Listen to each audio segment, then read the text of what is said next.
Hey Olga, how you doing today? I'm fine, thanks. Just arrived in Madrid. Great. So where are you from? Originally, I was born in Russia, but I live in Spain over 20 years. Have you learned how to cook any Spanish dishes? No, I'm horrible at cooking. I don't cook at all. Okay, well I won't ask you for any borscht then either. No, it's very, very complicated, typical Russian soup, and just, I don't like it. In that case, I'm doubly lucky. It was the only Russian dish I could think of, so let's discuss things more germane to the business at hand. How old were you when you lost your virginity? I was in my teenage, was like 15, almost 16. Oh, okay, so not too early then. No. By today's standards. Yeah. And how old were you the first time you thought that you'd like to do porn? I was actually divorcing at that moment with my husband, and I had one friend. She's from Ukraine, but she lives a lot in Germany, and you can find still some DVDs from her under the name Natasha Kiev or Natalie Rommel, and actually she was pushing me, dude, just try it, just take a couple pictures and send them to professional companies. And so I start to send everywhere my pictures, and also because Natalie was from Germany, I did a profile on model community, model Carte, and I get some offers from there, and also some regular photo shoots, like mostly glam, bikini, artistic nude. And actually my first job was in 2007 in January in Madrid. It was a Spanish small company. They offered me whole day of solo shoot, and so this is how I started in adult. But before I did some shoots, but nothing really explicit. Was highest level was probably artistic nude, but really adult career start when I was 26, and it was January 2007 in Madrid. So was your friend promoting porn as a job or just because of the joy it brings to life? She was doing more like a hobby. Actually, she had other business, and she did it pretty long, but I was to explain, and I think I can't explain. She pushed me a little bit to do it. What did you think the first time you saw yourself fucking on screen? I don't like myself on screen, honestly. I prefer to watch others' performers. It's like, I don't know, I don't feel comfortable watching my videos. I will find always 2000 defects, and probably from all videos that I shot, maybe I really like 3-5. Not like, but they are fine, and the rest, I think I'm horrible. When it's done well, do you think porn is an art, a sport, or something else? I think it's just a regular job. I will not tell it's art, even with big glam productions. Sorry, they're a little bit boring, because people who watch porn, they mostly go there to rant a little bit. But it's like business, it has own structure and many people involved. I think it just should be like regular job. I would not tell it's art or hobby. Okay, most of us now does it mostly as a hobby because it doesn't generate so much money like it was before. But I still keep going. If you could pick one famous place, like Buckingham Palace or some actor's house, somewhere that you think you would never get the chance to fuck, where would you like to fuck? I don't know, probably in Sydney, in this famous opera. Oh, very good, the Sydney Opera House. Yeah, Opera House, yeah, definitely. Excellent. On stage with an audience, or? Yes, it would be really good. Okay, yeah, I'd buy a ticket to that. If you could travel in time, would you go to the future or the past? In the past. Why? Because I know what was in the past, and I don't know what will be in the future. Okay, yeah, devil you know is better than devil you don't. Yeah, definitely. Away from the cameras, when you're with that special person, what kind of night is the best night for you? Cozy night in or crazy night out? Cozy. I'm very quiet person actually. I don't like to go outside and to make party. I'm rather stay at home reading book than drinking alcohol around the corner. So you'd be more like a fireplace and hot chocolate, not so much clubbing. Definitely. I'm a bit lazy. Have you ever seduced a friend's boyfriend? No, this is taboo. Okay. Now, how committed to world peace are you? If it were a question of performing sex acts on world leaders to bring about global detente, would you go up to blowjobs for peace, fucking for peace, or what I call the nuclear option, anal for peace? Blowjob for peace, I think. Maybe a little bit anal at the end, because it's mostly what I like to perform. It's BJ scenes and anal scenes. Okay. Where was the strangest place you've ever masturbated? In the beach.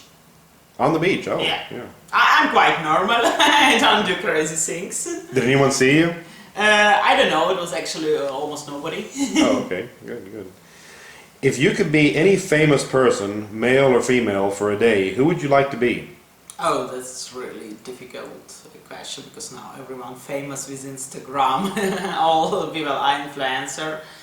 I don't know, maybe Keanu Reeves. I think it's like most normal guy from always Hollywood.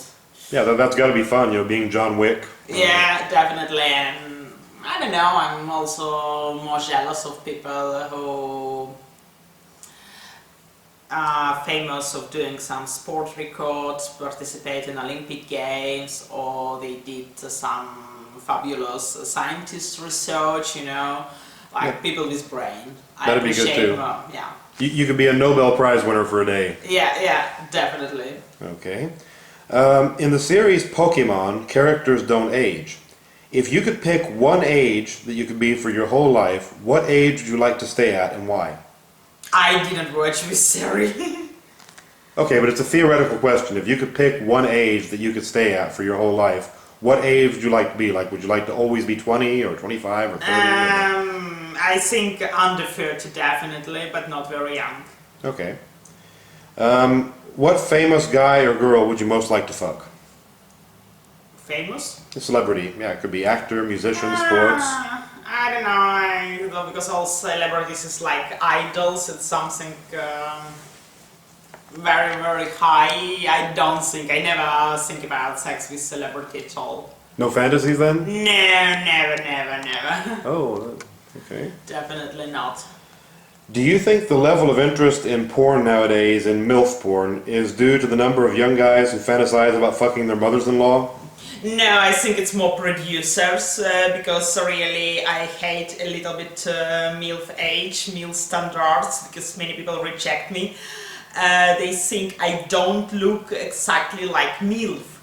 Because there's so many influence coming from big American websites. They're all MILFs must be with fake hair, a lot of filler, botox on face, fake boobs, fake asses.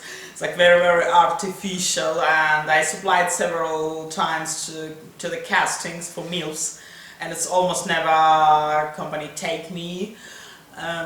They normally reply, oh sorry, you don't look like me, oh sorry, you're not suitable. I'm more like with a regular production, they are not specificated. Like we are looking for female performers, or anyone is available for these dates, or blah blah blah, for example fetish shoot, solo shoot, which is like not MILF production. I'm completely unlucky with that. So you think the MILF bubble is being more promoted by producers rather than... Yeah, I think so, because if you go on the street you will not see these ladies with fake hair and huge awful boobs on the street. I don't think ladies between 30 and 45 look like girls from big American production. Apparently not, but you know what? I'm not giving up hope. Have you ever accidentally shown someone a porn picture of yours, like you whipped out a picture on your phone or your computer when you didn't mean to and somebody else saw it? It's mostly happened in bus and trains when I have a lot of time and I have nothing to do, just check on Twitter or some porn forums, and somebody very curious always behind me on the side looking into my phone. Yeah. If the Smurfs bukkake you, would your face end up white or blue? I don't know, white probably. Okay. Is there a particular country you'd like to fuck someone from that you haven't yet? Probably, I don't know. Canada, I've never been there. And you've never fucked a Canadian? No. Oh, geez. No. I'm sure you're missing out. On behalf of Canadians everywhere, you got to get some maple leaf in your life. Yeah. And finally, what everyone really wants to know, help us to understand more about Russia and Russian culture. Which character from Russian history or Russian literature, real or fictional, would you most like to fuck? Oh, this is already heavy because I don't know, I don't live there for a long time. So the Russian object of your fantasies remains to be discovered then. Yeah, I think so. All right, well, let's Because hope. I moved from Russia when it was completely disaster in end of the 19th, then Soviet Republic collapsed, and it was probably the worst time in my life, and so it was not about some dreaming or having some people just was running away from the country. It was not like about fantasy, all was stopped and you need to wake up at 4 o'clock to get milk, for example. Was no basic things in shop, so it was not about the fantasy. I just remember mostly communistic time in my childhood. This was pretty okay for the child, and after disaster in my teenies age, and after I just ran into the Europe. That doesn't sound very erotic, but that gives you something to look forward to in the future. Yeah, I think so. Okay, Olga, well, thanks for the interview, and I think everybody who watches this will get to know you a little bit better now. And now you and I can get to know each other a little bit better. Okay. All right.